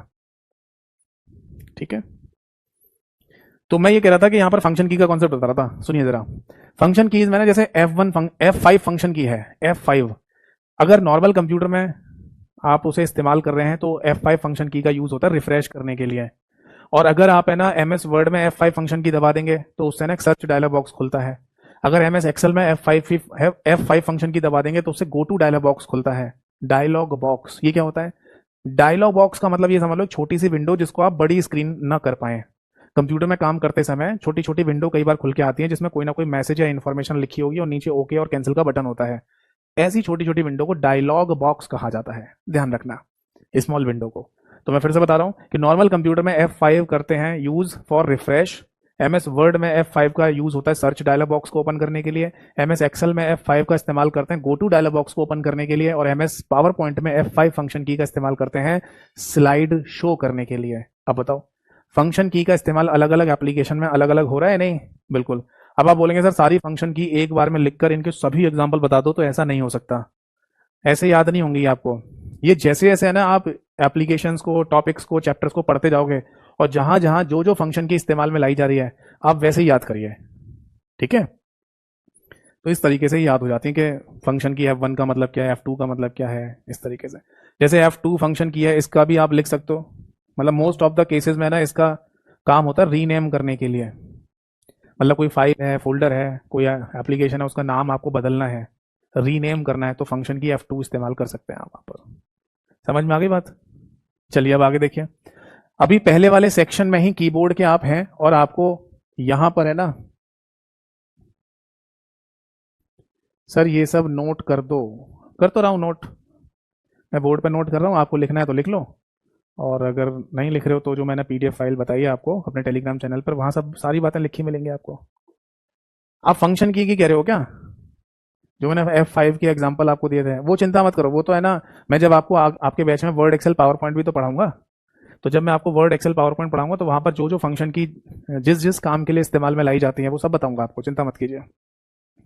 फिर आप देखते हैं यहाँ पर ऊपर की तरफ अल्फाबेट नंबर्स लिखे होते हैं ना। आप नोटिस करेंगे ऊपर की तरफ नंबर लिखे मिलेंगे 1 2 3 4 5 6 7 8 9 और उसके बाद 0। ठीक है जी। और आप ये भी नोटिस करेंगे कि जो नंबर वाली की है ना, इनके ऊपर एक एक सिंबल भी बना होता है। जैसे कि 1 वाली की पर है ना, ये सिंबल होगा जैसे एक्सक्लेमेशन मार्क या एक्सक्लेमेटरी मार्क कहा जाता है ना। 2 वाली जो की है इस पर एट द रेट का सिंबल होगा, 3 पर हैश का सिंबल होगा, 4 पर डॉलर का सिंबल होगा। ऐसे होता है ना। ये सिंबल कब आते हैं पता है? जब नॉर्मली कीबोर्ड से ये 1 2 3 दबाओगे तो 1 2 3 आएगा। बट अगर आप ये वाले सिंबल चाहते हैं तो आपको शिफ्ट वाली दबानी पड़ेगी की पहले। जैसे मैंने अभी थोड़ी देर पहले बताया था ना कि शिफ्ट के साथ अगर आप 2 दबाते हैं तो ये एट द रेट वाला सिंबल आ जाएगा। तो ऐसी बाकी के सिंबल भी अगर आप चाहते हैं तो आपको क्या करना पड़ेगा, शिफ्ट वाली की दबानी पड़ेगी। जैसे शिफ्ट वाली की के साथ 1 दबाएंगे तो ये आ जाएगा, शिफ्ट वाली की के साथ 2 दबाएंगे तो ये आ जाएगा। अगर आपको डॉलर का सिंबल बनाना है तो शिफ्ट के साथ है ना 4 दबा दीजिए, डॉलर का सिंबल बन के आ जाएगा। समझ में आ गई बात? इसके बाद है ना आगे बढ़ेंगे तो इसके बाद आ जाता है 5 पर, दैट इज परसेंटेज का सिंबल। फिर आ जाएगा यहाँ पर 6 पर एंड का सिंबल। 7 पर आ जाता है दैट इज पावर का सिंबल, है ना। और कोई सिंबल रह गया? At the rate, hash, dollar, percentage, and का सिंबल, पावर का सिंबल। ठीक है। 9 पर है ना ये फिर ब्रैकेट के सिंबल आ जाते हैं, जिनको पैरेंथेसिस भी कहा जाता है। पैरेंथेसिस का मतलब होता है छोटा वाला जो ब्रैकेट होता है उसको बोलते हैं बेटा पैरेंथेसिस। ठीक है।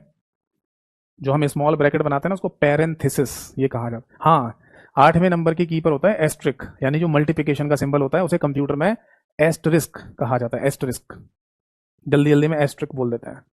तो ये है ना सिंबल, अगर आपको चाहिए तो इनको लाने से पहले आपको शिफ्ट वाली की दबानी पड़ेगी, फिर ये जो नंबर वाली की है इनको आप प्रेस कर सकते हैं। ठीक है भाई, चलो अब आगे देखो। इसके बाद हम आगे बढ़ेंगे तो आपको कीबोर्ड पर है ना कुछ स्पेशल कैरेक्टर्स भी देखने को मिलते हैं। क्या बोलते हैं इनको? Special characters. नहीं, स्पेशल कैरेक्टर तो इन्हीं को कहते हैं, उन्हें बोलते हैं पंक्चुएशन कीज। स्पेशल कैरेक्टर तो इनको बोलते हैं।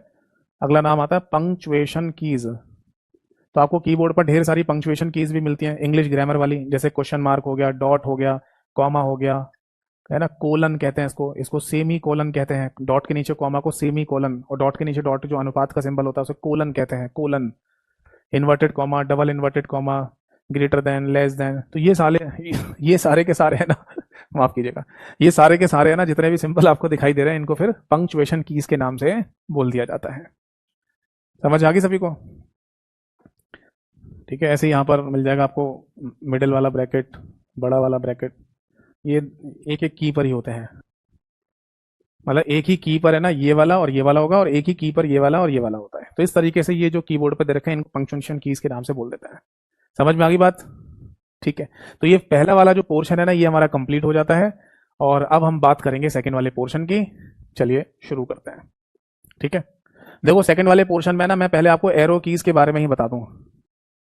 एरो कीज, ये एरो कीज है ना बेसिकली आपको ऐसे दिखाई देंगे, यानी कि लेफ्ट, राइट और अप डाउन जाने के लिए आपको कीबोर्ड पर एरो कीज दिखाई देती हैं। ठीक है। एरो कीज को है ना बेसिकली एक और नाम से भी बोला जाता है कीबोर्ड में, इसे बोलते हैं कर्सर कंट्रोल की। कर्सर कंट्रोल की के नाम से भी बोल देते हैं। ऐसा क्यों? देखो अगर आप किसी भी एप्लीकेशन में काम कर रहे हैं तो उसमें आपको कर्सर ब्लिंक करता हुआ दिखाई देता है। जैसे अभी बताया था ना कि हेलो शब्द आप लिख रहे हैं किसी एप्लीकेशन में तो कर्सर यहां पर आ रहा होगा। कर्सर बेसिकली है ना आपकी पोजीशन को दर्शाता है कि आप कहां पर हैं, कहां टाइप कर रहे हैं अभी। तो अगर कर्सर यहां पर आ रहा है और ब्लिंक कर रहा है, आ रहा है जा रहा है, आ रहा है जा रहा है, तो इसका मतलब यह है कि आप अभी यहीं पर और यहीं पर टाइपिंग कर रहे हो, है ना। तो अगर आप इसे आगे पीछे या ऊपर नीचे ले जाना चाहते हैं तो इन एरो की से भी ले जा सकते हैं, इसलिए इसको एरो कीज को कर्सर कंट्रोल की के नाम से भी बोला जाता है। ठीक है। ठीक है। अब इसके बाद आता है ये वाला पॉइंट। इसमें देखिए कुछ कीज हैं यहाँ पर जो हमें समझना जरूरी है, क्योंकि इनके क्वेश्चन है ना एग्जाम में जरूर पूछे जाते हैं। इस सेकंड वाले पोर्शन में ऊपर की तरफ आपको एक की दिखाई देगी जिस पर लिखा आता है बेटा PRTSCN। इसका मतलब होता है basically print screen, print screen. और आप यहां पर ये बात लिख सकते हैं कि सेम एज स्क्रीनशॉट। जैसे हम अपने स्मार्टफोन के अंदर स्क्रीनशॉट ले लेते हैं, हाँ, तो उसी तरीके से कंप्यूटर की स्क्रीन का भी स्क्रीनशॉट लिया जा सकता है, जो इस की को दबाने से आ जाएगा। अब होता क्या है कि जैसे ही आप है ना स्क्रीनशॉट ये वाली जो की दबाएंगे PRTSCN, तो आपके कंप्यूटर में, यानी कि जो विंडोज ऑपरेटिंग सिस्टम आपके कंप्यूटर में डला हुआ है उसमें एक पहले से फोल्डर आ रहा होता है माई पिक्चर्स के नाम से, या केवल पिक्चर्स के नाम से आ रहा होगा। तो उसमें ना एक स्क्रीनशॉट नाम का फोल्डर होता है, तो वहां ये फोटो चली जाएगी। कई बार लोगों को पता नहीं होता है तो फिर वो ढूंढते रहते हैं कि अभी स्क्रीनशॉट हमने लिया था वो चला कहाँ गया। या फिर एक तरीका और भी होता है कि आप ये वाली की दबा दो PRTSCN वाली, यानी प्रिंट स्क्रीन, स्क्रीनशॉट आ जाएगा, और फिर आप है ना अपने कंप्यूटर में पेंट नाम की एक एप्लीकेशन को ओपन करिए और वहां पर कंट्रोल वी दबा के पेस्ट कर दो। यानी जो स्क्रीनशॉट आया अभी अभी, उसको पेंट नाम की एप्लीकेशन में भी पेस्ट कर सकते हैं, कंट्रोल वी दबा के। वी मतलब वी फॉर वैन। तो फाइनली आप वहां से भी है ना उस इमेज को कहीं पर भी सेव कर सकते हैं, उसमें कुछ भी एडिटिंग कर सकते हैं, उसको कुछ भी क्रॉप कर सकते हैं, जैसा आपको मन करे वो भी कर सकते हो। बढ़िया है कि आपके सामने आ जाएगा तो उसको फिर आप जहां मन चाहे वहां सेव कर सकते हो। ठीक है भाई, समझ में आ गया। इसके बाद है ना एक और की आपको देखने को मिलेगी जिस पर स्क्रॉल लॉक लिखा होता है। देखो ये बात हम सभी को पता है कि जब भी कोई एप्लीकेशन हम ओपन करते हैं, यूज कर रहे होते हैं, तो उसमें ऊपर नीचे या लेफ्ट राइट जाने की जरूरत पड़ जाती है। तो कोई भी एप्लीकेशन अगर आप यूज करें और उसमें यहाँ पर आपको एक बटन मतलब एक डंडी टाइप की दिखाई दे, एक बार टाइप का दिखाई दे, जिसको माउस से पकड़ के आप ऊपर नीचे करेंगे तो एप्लीकेशन भी ऊपर नीचे जाएगी। ऐसे ही आपको यहाँ पर भी एक बार या पट्टी टाइप की दिखाई दे, जिसको लेफ्ट राइट खिसकाने पर एप्लीकेशन लेफ्ट राइट खिसक रही है। तो इनको बेसिकली वर्टिकल स्क्रॉल बार और इसको हॉरिजॉन्टल स्क्रॉल बार के नाम से बोला जाता है। और यही स्क्रॉलिंग आपको रोकनी है, बंद करनी है, तो स्क्रॉल लॉक वाली की का इस्तेमाल आप कर सकते हैं। तो भाई इसका सिंपल सा मतलब है स्क्रॉलिंग लॉक करने के लिए, मतलब किसी भी एप्लीकेशन में आप चाहते हैं स्क्रॉलिंग रुक जाए, किसी भी तरीके से स्क्रॉलिंग ना हो, वर्टिकल स्क्रॉलिंग भी ना हो और हॉरिजॉन्टल स्क्रॉलिंग भी ना हो, यानी ऊर्ध्वाधर स्क्रॉलिंग भी ना हो और क्षैतिज स्क्रॉलिंग भी ना हो, तो आप स्क्रॉल लॉक कर दीजिए, इससे ये चीज रुक जाती है। ठीक है भाई। अब जैसे ही सेकंड वाले पोर्शन में आप आगे देखेंगे, ये सेकंड वाला पोर्शन, इसमें ना आपको और भी कुछ कीज देखने को मिलेंगी। जैसे उदाहरण के लिए आपको एक की देखने को मिलेगी पॉज ब्रेक के नाम से। अभी बीते कुछ समय पहले एक पेपर हुआ है जहां पर यह क्वेश्चन पूछा गया पॉज ब्रेक वाला, कि बताइए कीबोर्ड पर पॉज ब्रेक की का इस्तेमाल किस लिए किया जाता है। तो देखो समझाता हूँ। पॉज ब्रेक की का इस्तेमाल है ना आज की डेट में ज्यादा नहीं होता, पुराने समय में बहुत होता था। जैसे आज के समय विंडोज ऑपरेटिंग सिस्टम अगर आप इस्तेमाल कर रहे हैं तो उस पर काम करने के लिए जनरली आप सब चीजों को है ना ग्राफिक्स की फॉर्म में, इमेजेस की फॉर्म में देखते हो, होता है ना, कंप्यूटर ऑन करते ही सब चीज हमें देखने लगती है फोटोग्राफ की फॉर्म में, शेप आइकन वगैरह की फॉर्म में। बट पहले जो कंप्यूटर हुआ करते थे उनमें ऐसा नहीं था। पहले कंप्यूटर जो चलाते थे, आज से मैं 50-60 साल पहले की बात कर रहा हूँ जनरली, या वैसे आज भी ऐसा हो सकता है सुपर कंप्यूटर या सर्वर कंप्यूटर के केस में। नॉर्मल हमारे कंप्यूटर में ऐसा नहीं होता, बट सुपर या सर्वर कंप्यूटर के केस में क्या होता है आज भी, कि अगर कोई मॉनिटर स्क्रीन कनेक्टेड है तो उसमें ना केवल और केवल एक काले रंग की स्क्रीन आएगी, ब्लैक कलर की, और उस पर कीबोर्ड के थ्रू कमांड लिख लिख कर काम करना होता है। ना वहां कोई फोटो होती है स्क्रीन पर, ना कोई इमेज होती है, ना ग्राफिक्स होता, कुछ नहीं, केवल कीबोर्ड से कमांड लिख लिख के काम करना होता है। ठीक है। तो जब आप कीबोर्ड से कमांड वगैरह लिखते हैं तो उनको जनरली प्रोग्राम कह देते हैं।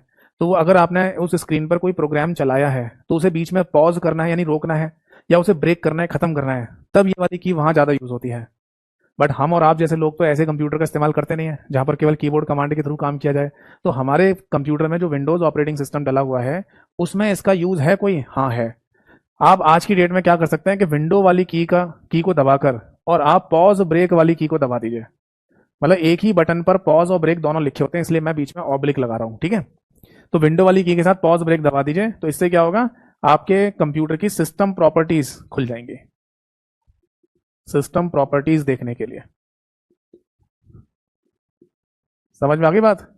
तो इसी तरीके का एक पेपर में क्वेश्चन पूछा गया कि बताइए विंडोज ऑपरेटिंग सिस्टम में सिस्टम प्रॉपर्टीज देखने के लिए कौन सी शॉर्टकट की इस्तेमाल में लाई जाती है, तो आंसर था विंडो के साथ पॉज ब्रेक। ठीक है। सिस्टम प्रॉपर्टी का मतलब ये होता है कि आपके कंप्यूटर में हार्ड डिस्क लगी हुई है तो कितनी क्षमता की है वो, रैम कितनी लगी हुई है, 4 GB 8 GB की। आपके कंप्यूटर में कोई ग्राफिक कार्ड है तो वो कितने जीबी का लगा हुआ है, आपके कंप्यूटर में कोई सीपीयू प्रोसेसर लगा हुआ है तो उसकी पावर क्या है, उसका नाम क्या है, वो सब डिटेल है ना आपको यहाँ पर लिखी हुई मिल जाएगी। बताओ जी, बात समझ में आ गई या नहीं। ठीक है। तो जैसा कि मैं देख पा रहा हूँ अब 1.25 घंटा पूरा हो चुका है हमारा। थोड़ा सा और समय मिलता तो इसे पूरा ही कर लेते हैं, बट फिर भी है ना आधा घंटा तो करीब करीब अभी चाहिए, क्योंकि यहाँ कुछ इंपॉर्टेंट कीज और भी हैं, फिर नंबर पैड को भी समझना है। चलो अगली क्लास में देख लेंगे। ठीक है। आराम आराम से हमें सारा सिलेबस कंप्लीट करना है, कोई हबड़ सबड़ नहीं मचानी, क्या है ना जल्दबाजी में ना क्लासेस खत्म कर ली, आया कुछ भी नहीं, ये भी नहीं होना चाहिए। और अगर किसी को मान लो जल्दी है भी तो वीओडी वाले सेक्शन में जो हम आपको क्लासेस प्रोवाइड कर रहे हैं उनको देखकर भी आप अपना सिलेबस जल्दी कंप्लीट कर सकते हो। ठीक है। ठीक है, फिर आज की क्लास और आज की सभा यहीं पर समाप्त होती है।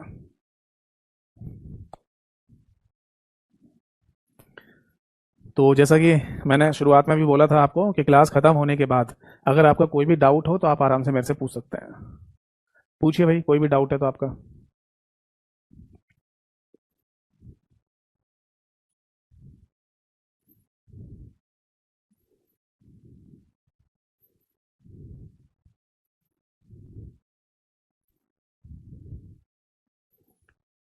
नवीन जी ने लिखा है सर कोई डाउट नहीं है। अंकुर ने भी लिखा है sir no doubt. Sudhir ji मैंने आपका कमेंट पढ़ लिया है, बट उससे क्या फर्क पड़ता है। चलिए, आपको क्लासेस और कंटेंट मिलना चाहिए, ठीक है, क्लास कहीं से भी हो, उससे क्या फर्क पड़ता है।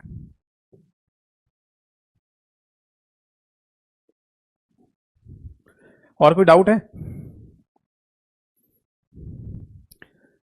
ठीक है, फिर अगर कोई डाउट नहीं है तो फिर अगली क्लास में मिलेंगे और इसके आगे के पार्ट को डिस्कस करेंगे। आ गया एक डाउट आ गया। राहुल शर्मा जी ने लिखा है सर मेमोरी को कैसे डिवाइड करते हैं या मदरबोर्ड पर कैसे रखते हैं। मेमोरी को कैसे डिवाइड करते हैं, डिवाइड करने का मतलब समझा नहीं मैं। मतलब मेमोरी का कैटेगराइजेशन कह रहे हो? अगर ऐसा ही बोल रहे हो तो कंप्यूटर में जितनी भी मेमोरी होती हैं, चाहे वो कंप्यूटर के अंदर लगी हो चाहे कंप्यूटर में बाहर से लगाई जाती हो, इन सभी को दो तरीके से डिवाइड किया जाता है, प्राइमरी और सेकेंडरी के नाम से। फिर प्राइमरी में रैम रोम आ जाते हैं, सेकेंडरी में बहुत सारे नाम आते हैं, hard disk, CD, DVD, memory card, pen drive, magnetic disk, magnetic tape, SSD, ये सब सेकेंडरी वाले पार्ट में आते हैं, ठीक है। और लिखा यहाँ मदरबोर्ड पर कैसे रखते हैं। मदरबोर्ड पर तो मेमोरी के नाम पर है ना, दो तीन चीजें ही आपको देखने को मिलेंगी, एक तो रैम, एक रोम, और एक आपका कैशे मेमोरी, ठीक है। एक कमेंट आया सर लैपटॉप में अगर स्क्रीनशॉट लेंगे तो कौन से फोल्डर में जाएगा। वो भी सेम ही है, जैसे आपके पास कोई लैपटॉप है, ठीक है, मतलब यहाँ लैपटॉप और डेस्कटॉप कंप्यूटर की बात नहीं चल रही होती, यहाँ पर ऑपरेटिंग सिस्टम की बात चल रही होती है। हम जब कंप्यूटर को ऑन करते हैं ना, चाहे वो लैपटॉप हो चाहे डेस्कटॉप कंप्यूटर हो, इन दोनों में है ना जो ऑपरेटिंग सिस्टम डला हुआ है उसकी बात चल रही होती है। तो विंडोज ऑपरेटिंग सिस्टम में क्या होता है, और विंडोज ऑपरेटिंग सिस्टम ही हर एक कंप्यूटर में आपको देखने को मिलेगा। तो उसमें ना कुछ बाई डिफॉल्ट यानी स्वतः ही फोल्डर्स आते हैं पहले से, जैसे my picture, my music, my videos, my download, my documents, ऐसे आते हैं उसमें पहले से बने हुए फोल्डर्स, ठीक है। तो उनमें है ना माई पिक्चर्स वाले फोल्डर में जाना, उसके अंदर भी एक फोल्डर आपको मिलेगा जिस पर लिखा आता है स्क्रीनशॉट, तो वहाँ ये स्क्रीनशॉट सेव हो जाते हैं जाके। एक बच्चे ने पूछा सर एग्जाम में पूछा था कि सेल या बिलॉग में कैसे रखी जाती है। पहली बात तो बेटा देखो, आप एक शब्द लिख रहे हो सेल, SELL, इस सेल का मतलब तो बेचना होता है, सेल करना। फिर आप लिखें या बी लॉग, बी लॉग अलग चीज होती है। बी लॉग का मतलब तो ये होता है कि आप किसी भी सोशल प्लेटफॉर्म पर अगर टेक्स्ट की फॉर्म में अपने विचारों को व्यक्त करना चाहते हैं, जैसे अगर आप इंस्टाग्राम पर वीडियो बनाते हैं या यूट्यूब शॉर्ट्स बनाते हैं, तो उसको वी लॉग कहते हैं, यानी वीडियो लॉग। और बी लॉग है तो इसका मतलब होता है कि किसी भी सोशल मीडिया प्लेटफॉर्म पर आप अपने टेक्स्ट विचार व्यक्त कर दो। आपने लिखा मेमोरी को सेल, अच्छा सेल लिखा है आपने, तो पहले सही लिखते ना, चलो कोई बात नहीं, आपने पहले SELL लिख दिया था। मेमोरी को सेल या बिलॉग में भी रखा जाता है क्या। देखिए गड़बड़ है कुछ क्वेश्चन में, या तो जो क्वेश्चन है ना आया था उसमें गड़बड़ी हो सकती है, तो उसके चांसेस कम है। आप जो लिख रहे हो ना उसमें या बता रहे हो उसमें थोड़ी सी मुझे मिस्टेक लग रही है। आप क्या कह रहे हो कि मेमोरी को किसी सेल में या बिलॉग में रखा जाता है, इनका क्या लेना देना आपस में। हाँ मैं ये कहता हूँ कि मेमोरी जो होती है हमारे कंप्यूटर की, जैसे रैम की बात करें तो रैम के अंदर मेमोरी सेल होते हैं, है ना, वो तो होता है। जैसे अगर मैं रैम की बात कर रहा हूँ, तो अगर रैम के आर्किटेक्चर की बात की जाए, रैम के अंदर की संरचना की बात की जाए, तो उसमें ऐसे ही डब्बे डब्बे बने होते हैं, ऐसे समझ लो जैसे एक्सेल शीट होती है ना, तो वैसे ही हमारे रैम का आर्किटेक्चर यानी संरचना होती है। तो ये जो डब्बे डब्बे आपको दिखाई देते हैं इनको तो मेमोरी सेल कहा जाता है, ये तो ठीक है। बट क्वेश्चन ही नहीं मैं लिंक कर पा रहा हूँ, आप कह रहे हो मेमोरी को सेल या बिलॉग में भी रखा जाता है क्या। सेल में भी या बिलॉग में भी रखा जाता है मतलब मेमोरी को सेल में रखा जाता है या मेमोरी के अंदर सेल्स होते, नहीं समझ पा रहा। चलिए मैं समझ नहीं पा रहा इसलिए मैं आपको एक राय दूंगा। कौन है ये, राहुल शर्मा जी। आप है ना मुझे व्हाट्सएप पर ये क्वेश्चन भेजना प्रॉपर, जो भी था पेपर का, ठीक है, मतलब अपनी भाषा में मत लिख देना फिर से, फिर वही वाली बात आ जाएगी, मैं फिर नहीं समझ पाऊंगा। जो एग्जैक्ट क्वेश्चन पेपर में आया था वो हो आपके पास, वो क्वेश्चन भेजना मेरे पास व्हाट्सएप पर, मैं देखकर रिप्लाई कर दूंगा, ठीक है। क्योंकि मेमोरी के अंदर, रैम के अंदर मेमोरी सेल्स होते हैं, ये तो होता है, बस सेल्स में मेमोरी को सेल्स में रखा जाता है ये नहीं समझ पा रहा, कुछ और लिखी होगी भाषा शायद। चलो कोई नहीं। तो अब जैसा कि और कोई कमेंट है नहीं, तो फिर है ना नेक्स्ट क्लास में मिलेंगे, ठीक है। और बस ठीक है, अगली क्लास में मिलेंगे और आगे के पार्ट को डिस्कस करेंगे। तो सभी को नमस्कार, जय हिंद, वंदे मातरम।